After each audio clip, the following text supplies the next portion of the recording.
So we will start with new unit, that is unit 4 in CET, guidance and counseling. So now talking about, so we will see what is the meaning and definition of both guidance and counseling. So when we say guidance, it is a process of helping young persons to learn to adjust to self and to others and circumstances. So this definition is given by Skinney, okay, Skinnee, Skinney. Now what is he trying to say? So usually guidance is required not for a elderly person or a grown adult, but then it is always required for a young person because he is trying to adapt right to the society with his profession and how to come up in the society. So he always requires guidance. It is for a young person to learn to adjust to self, how to adjust with himself, how to adjust with others, and then to circumstances. Okay, and talking about the meaning of it, guidance means to direct, to point out, to show the path, to show him which path to take. Okay, so meaning is to direct, to direct, to point out, to show the path. Okay, now talking about another definition of guidance, it is a service designed to help one individual or a group of individuals in making necessary adjustment to environment, whether that be within the school or outside it. It is the assistance rendered by an experienced person. So only a guide can guide a person, and this person has to be an experienced person. So again we see here where they help one individual, or it is a service which is designed to help one individual or group of individual in making necessary adjustment to the environment, whether it can be within the school or it can be outside of the school. So when we say again school, it is required for the young person. Okay, so we have seen two definition, then we have seen what is the meaning. Okay, next we will go to counseling. We will see what is the definition of counseling and what actually counseling means. Okay, so now talking about counseling, so what is it? The definition is, counseling is a purposeful reciprocal relationship between two people in which a trained person helps the other to change himself or his environment, which is given by Shawstorm and Brammer, 1952.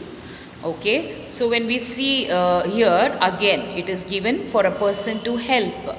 Maybe he is in some problem, he is undergoing some crisis. So he requires a trained person to help him out to come out of the problem. So it is a reciprocal relationship where a person is seeking help from another person. Okay, in between two people in which a trained person helps the other person to change himself or his environment. Sometimes problem can happen because of his behavior.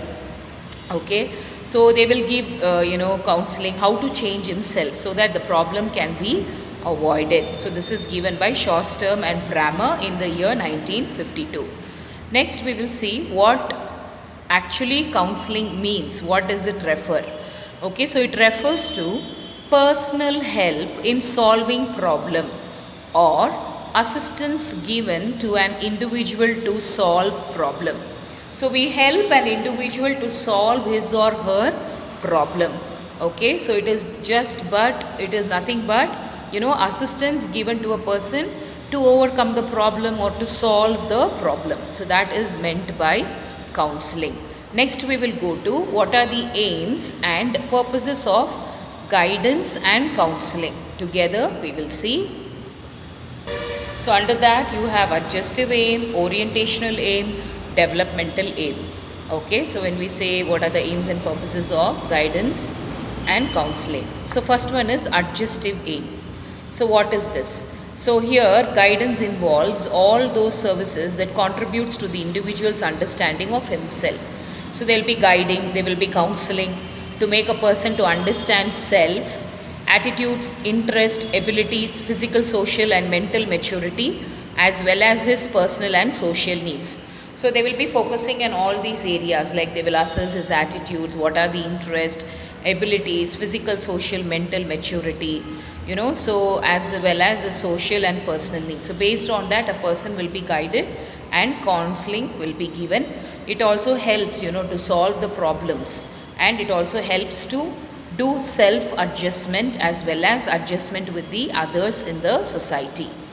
Next is orientation aim. So orientational aim, under that you have educational, occasional, social, moral, health, personal, marital.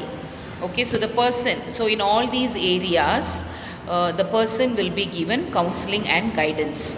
Okay, so like educational, it can be on the basis of occasional, social, mental, health, okay, moral, personal, and marital. Okay, marital is marriage counseling. Okay, so the person who seeks guidance needs to be oriented to the complexity of the area in which he is facing the problem, as to create awareness and to drive simple alternatives for a complex and confusing situation. So always guidance and counseling is given in such a way that the person will be able to adapt himself. It also helps to create an awareness and to drive out simple alternatives for a complex and confusing situation. Maybe they are facing a big problem, but through the guidance and counseling, simple tips are given so that the person is able to overcome the problem. First one, we have seen that for adjustive aim. Second one, orientational aim. So we have seen different fields, where they actually require the counseling and guidance. Third one is developmental aim. Developmental, when we say, it is for the self development of an individual. So developmental aim, it helps in self development and self realization. It also aims to the welfare of the society, aims at physical, spiritual and intellectual development. It leads to the harmonious development of an institution, that is the smallest unit of society. So here they will help them to develop their own self, their personality, their creativity, and then self-realization, welfare of the society, okay, how they can be useful to the society, so all these are focused under developmental aim. So these are the three aim which is under the aims or purposes of guidance and counseling: adjustive aim, orientational aim, developmental aim. So far we have seen what are the meaning of guidance and counseling, definition of guidance and counseling, then goals or aims of guidance and counseling. Okay, next we will go to principles. So almost it is the same for both, principle of guidance and the counseling are the same. So we will see what are the various principles of guidelines, under which we have 12 principles.